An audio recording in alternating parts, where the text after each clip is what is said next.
Halo semua, kembali di Bincang Bersama Tabura. Saya Kamasan Fainsenem. Hari ini kita kedatangan tamu.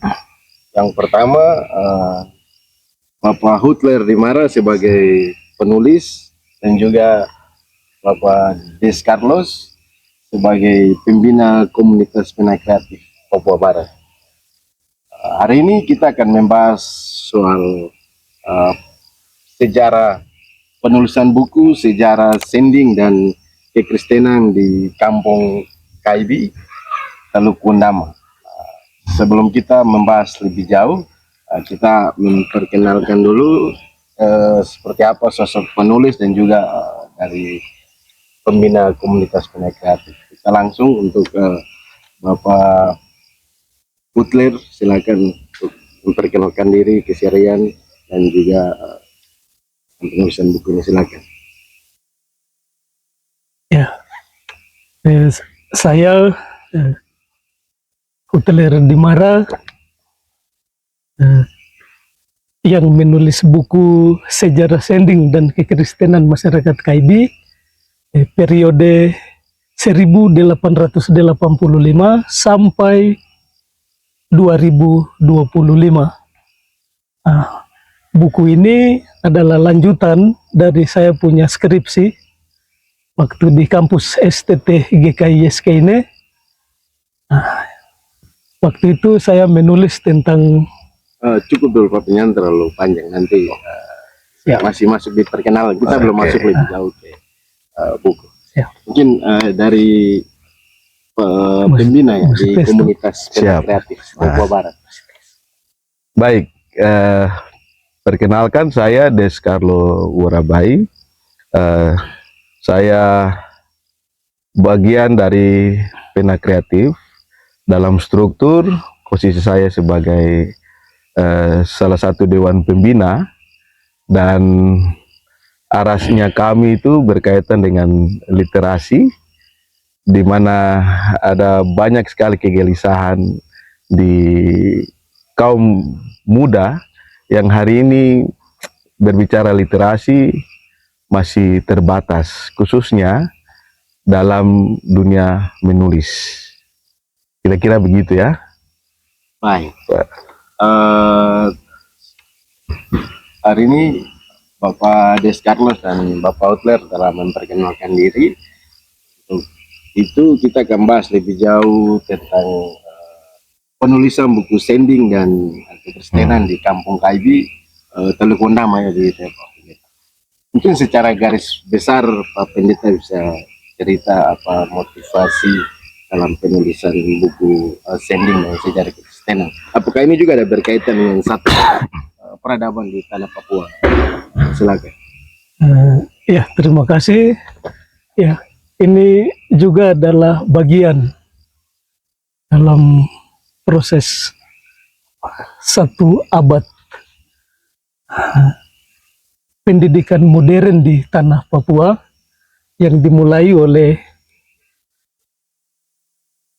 guru Ishak Samuel Keine setelah dipercayakan oleh Badan Sending Utrecht Sendingsvereniging menjadi direktur pendidikan di Netherlands New Guinea.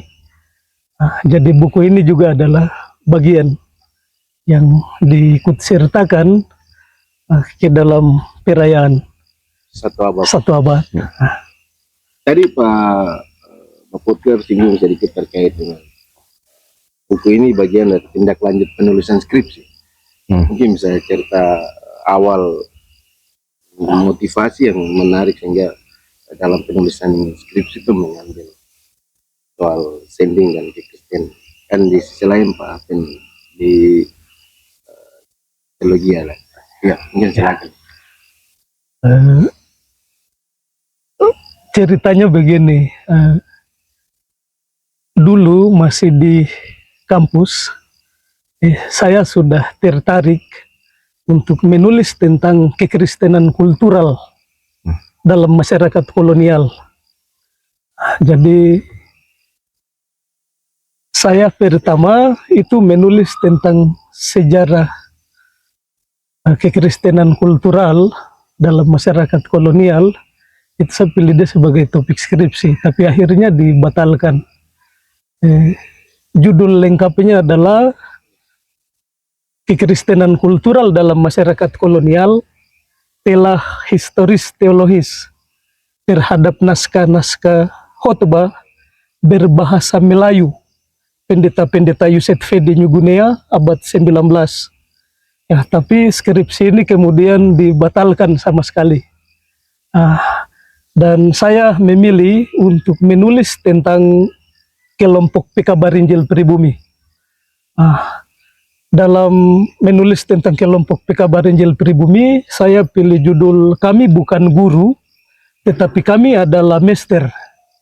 Ini studi historis terhadap peran dan jasa anak-anak Ron yang dipilih, dididik, lalu diutus oleh Sendeling Dirk Bernard Sarenberg pada tahun 1908 sampai dengan 1924. Dan kelompok ini itu ada kelompok anak-anak Papua pertama yang nama-namanya dibahas secara resmi dalam satu konferensi sending.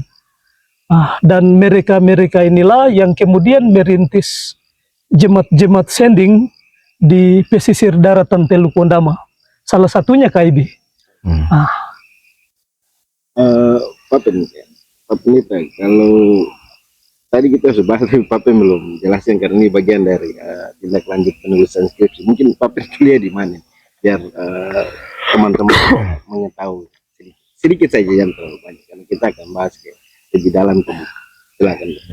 Ya, saya kuliah di STT GKI Ishak Samuel Keine, sekarang STFT. Ya, Kepanjangannya apa? Sekolah Tinggi Filsafat Teologi Ishak Samuel Keine. Ini merupakan tindak lanjut Ya. Di dalam buku ini apa yang Papen cek lebih jauh lagi dari penulisan buku sending dan kekristenan di Kampung KIB? Ya. Budaya lokal dengan ini seperti apa ya dilihat? Corak-corak apa dilihat? Begini, KIB itu salah satu jemaat sending yang dirintis oleh anak-anak Papua sendiri. Dan permulaannya itu dirintis oleh Yosef Ayem Seba, salah satu mester yang diutus oleh Starenberg. Ini ada keunikan. Biasanya jemaat-jemaat dalam sejarah sending yang kita tahu itu dirintis oleh guru-guru Injil dari Ambon, ada juga dari Sangir Talaut, ada juga dari Minahasa, atau dirintis oleh sendeling kulit putih. Keunikannya ada di situ, bahwa jemaat KIB itu dirintis oleh anak-anak Papua sendiri. Anak Papua sendiri. Ya. Baik, mungkin sebelum kita bahas lebih jauh terkait dengan buku ini, mungkin Pak Deska sebagai pembina komunitas, ya.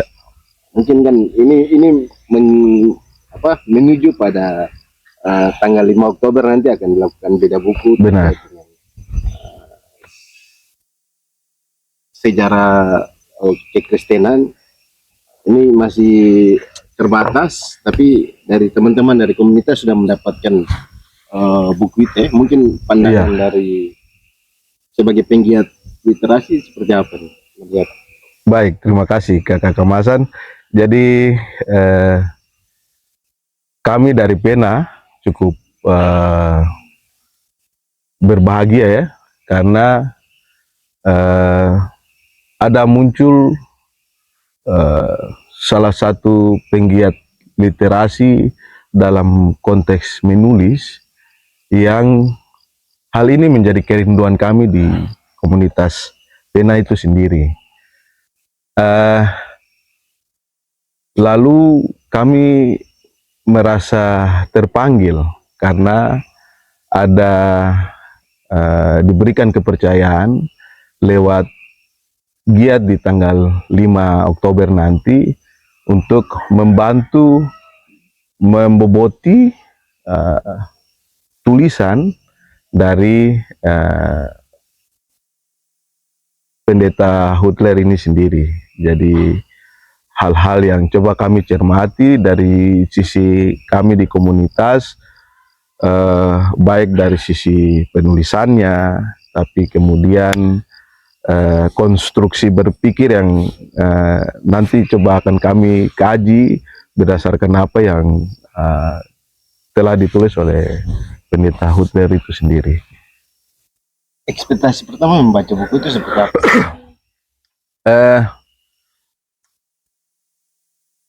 Kami cukup tertegun ya, karena sepengetahuan kami seperti yang tadi disampaikan oleh pendeta Huttler, bahwa selalu proses pekabaran Injil jarang diperlihatkan kemampuan dari anak-anak negeri. Di sini buku ini coba menggambarkan bahwa apa yang ada pada anak-anak negeri ini itu bisa membantu untuk proses pekabaran Injil ini terjadi atau berjalan dengan baik. Sehingga kami sangat senang sekali terlibat dalam proses beda buku nanti. Oh, berarti komunitas juga, komunitas Menak Kreatif ini akan terlibat langsung dalam beda buku. Benar, benar.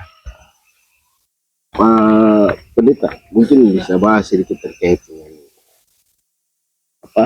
segmen-segmen dalam penulisan ini, berapa bab, terus bab pertama memuat soal apa, bab kedua dan bab terakhir, terus dalam buku itu apakah agensi atau peran masyarakat lokal juga apakah diberikan ruang untuk mereka, karena selama ini kan buku-buku tentang sejarah kekristenan di tanah Papua ini kan tokoh-tokoh ini lebih banyak dari luar yang diberikan ruang dalam buku. Kalau buku ini seperti apa ruang yang diberikan kepada masyarakat lokal sendiri?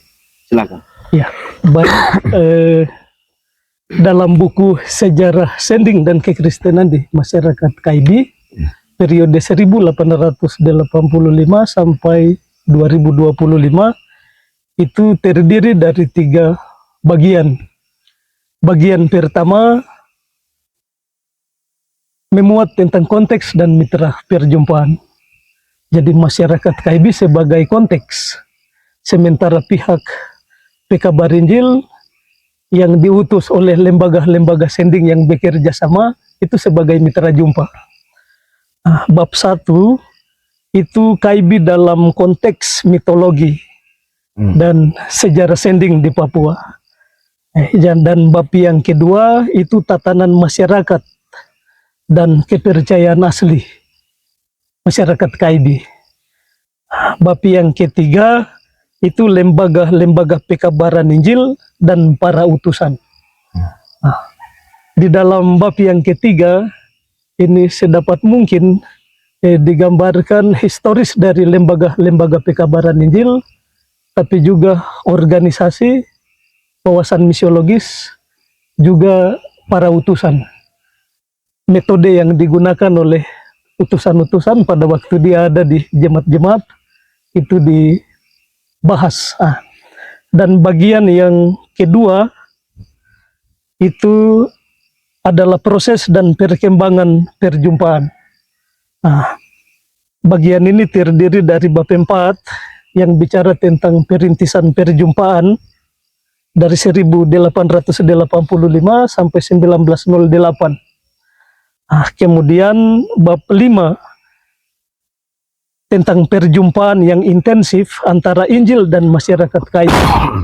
Ini periode 1908 sampai 1942. Paling tidak sebelum Perang Dunia Kedua.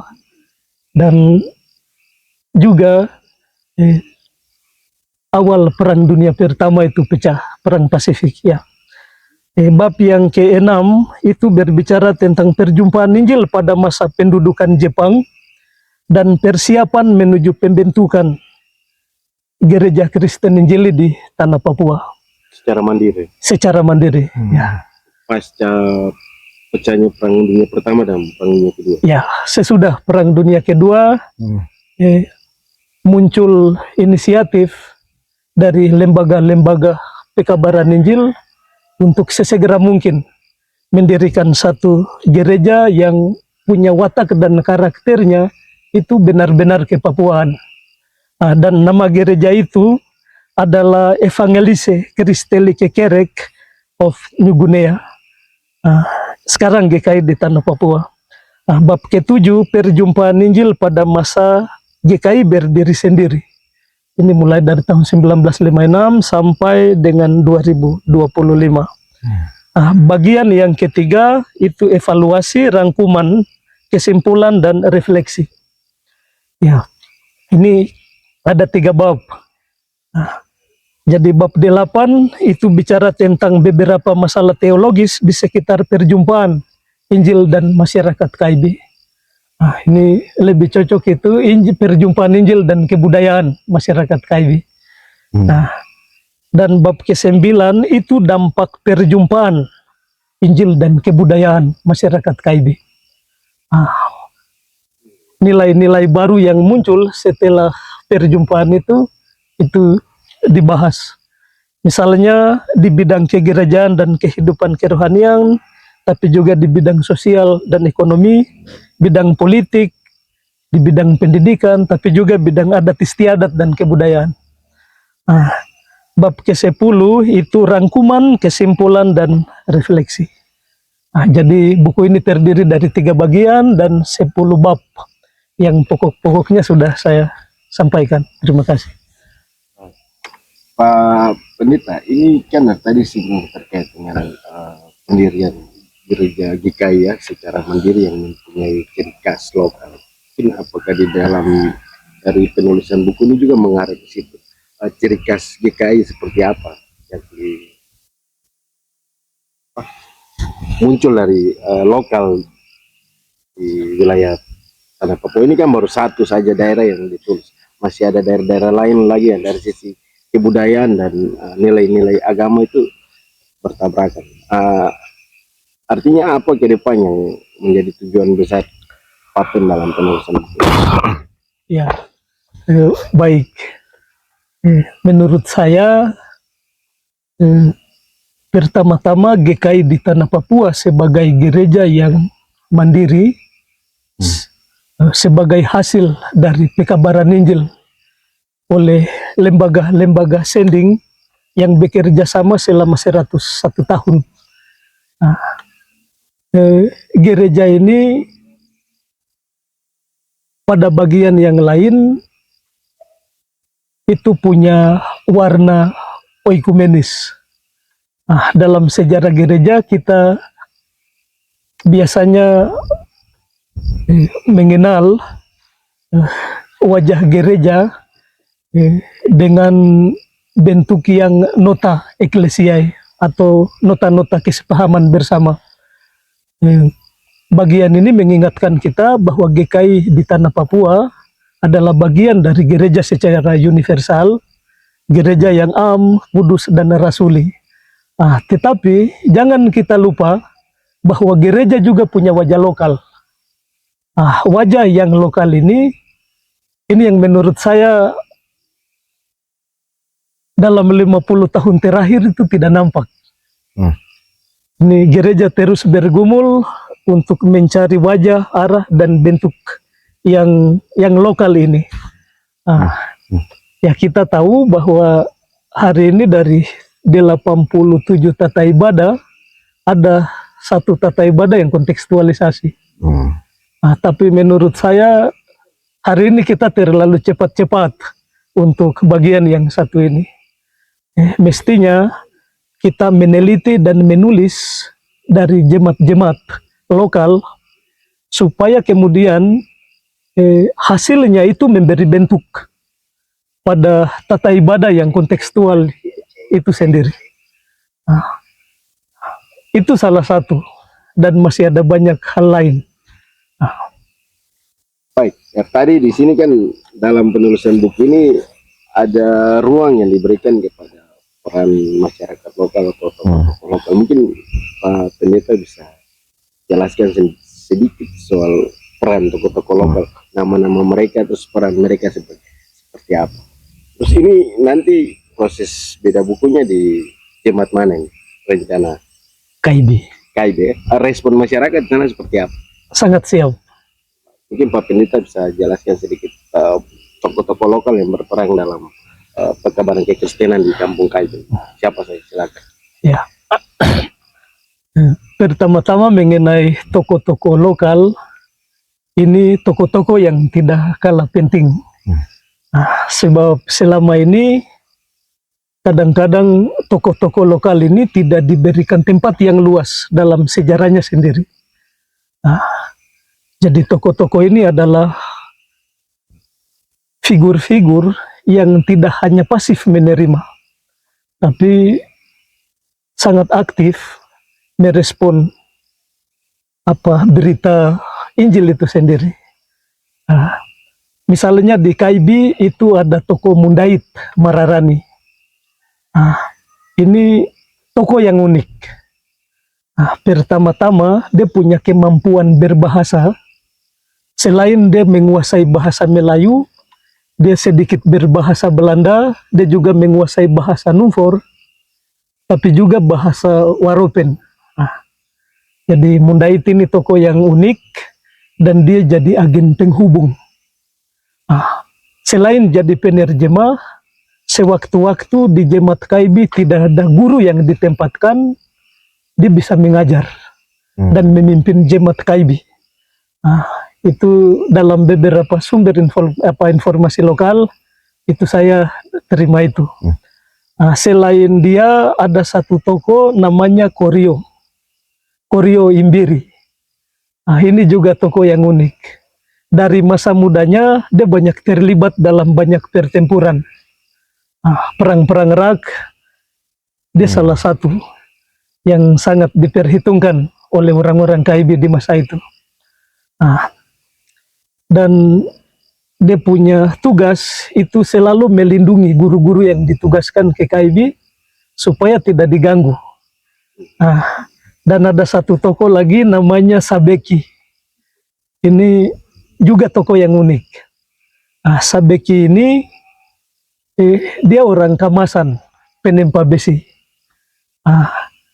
Kebun-kebun pertama yang dibuka di KIB, kebun jemaat pertama, itu ada di masa Guru Patiruhu, kemudian dilanjutkan oleh Lesi Putih. Parang-parang yang digunakan untuk membersihkan kebun dan seterusnya, itu hasil dari pekerjaan tokoh Sabeki. Karena dia punya pengalaman, dia pernah ada di Biak, ada juga di Mansinam, dan dia punya pengetahuan itu. Dan yang tidak kalah penting misalnya tokoh Waroma. Waroma dan dia punya anak perempuan. Itu orang KIB pertama yang dibaptis menjadi Kristen. Ya, dia punya anak itu namanya Karumbei. Pada waktu Waroma ini dibaptis, Starenberg kasih nama Petrus, sementara Karumbei itu dikasih nama Albertina. Ini dua orang pertama yang dibaptis tanggal 29 Januari 1912 di KIB. Jadi ini orang Kristen pertama di KIB. Tokoh-tokoh lokal ini diberikan ruang yang cukup dalam penulisan. Dan dalam penulisan ini mereka diberikan tempat yang luas. Bahwa mereka adalah agensi-agensi lokal yang menghubungkan masyarakat lokal di KIB itu sendiri dengan berita Injil dan para pekabar Injil.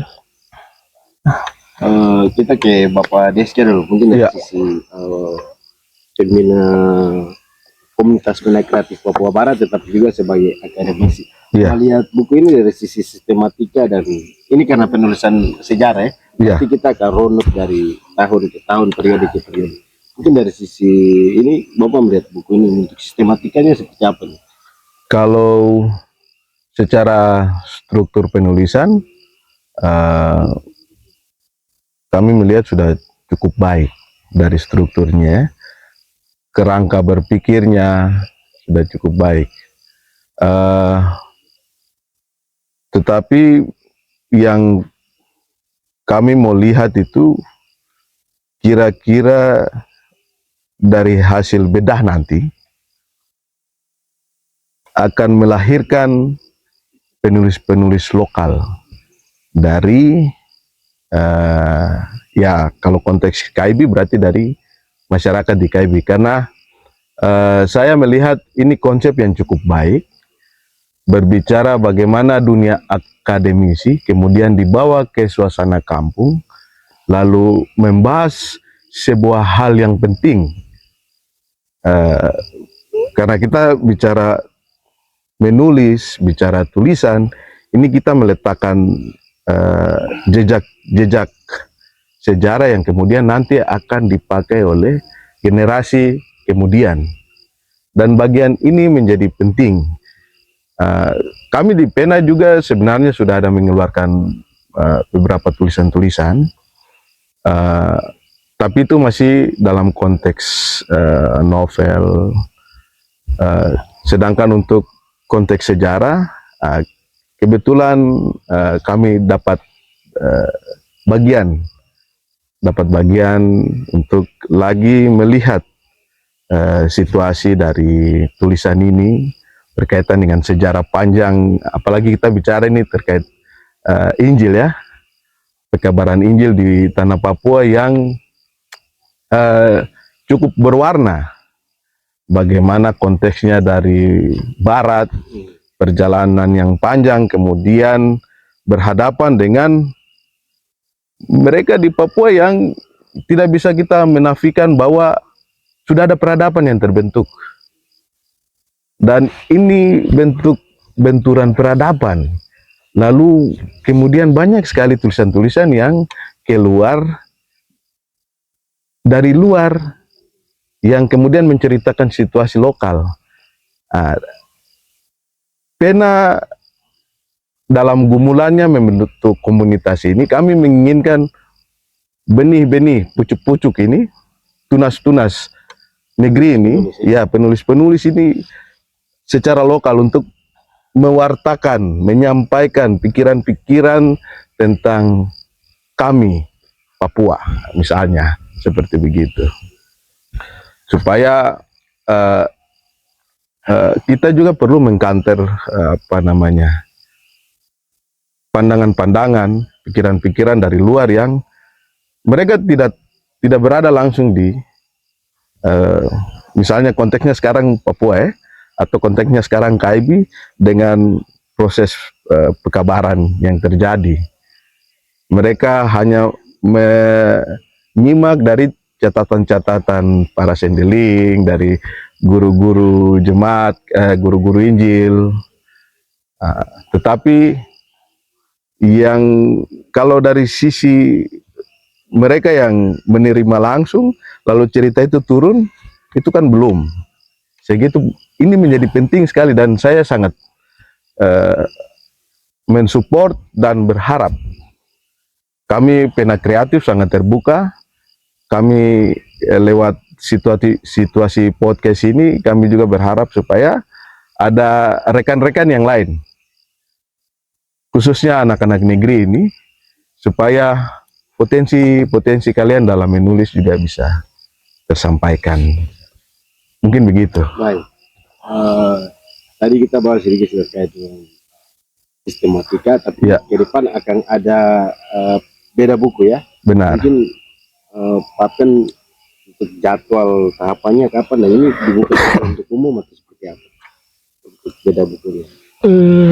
Untuk kegiatan beda buku nanti di tanggal 5 Oktober di Jemaat KIB ini terbuka untuk umum. Siapapun bisa datang. Karena apa yang saya lupa itu bisa dititip lewat orang-orang yang datang ikut kegiatan bedah itu. Ya.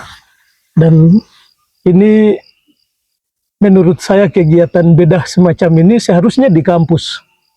Karena yang layak memberikan status ilmiah terhadap tulisan semacam ini itu seharusnya dari kampus. Tapi ini kita bawa suasana kampus ke kampung. Ya. Tapi kehadiran dari kakak-kakak, teman-teman akademisi, ya, kakak Deska dan kawan-kawan, ini saya rasa itu cukup luar biasa. Jadi kita bawa suasana kampus ke kampung. Supaya ada pikiran kampung juga yang tidak selalu kampung, tapi ada warna kampus di sana. Betul. Tanggal 5 di Jumat 5 Oktober di Jumat Kaiji. Ya. Ini sangat penting sekali untuk memboboti buku ini ya. Jadi Sangat, sekarang sangat. masukan apa yang sangat terbuka ya. Sangat terbuka. Baik. Terima kasih, mungkin sampai di sini perjumpaan kita. Ada banyak yang akan kita bahas lagi tapi nanti di episode berikut. Saya Kamasan bincang bersama Tabura, pamit. Selamat sore. Sore. Sore.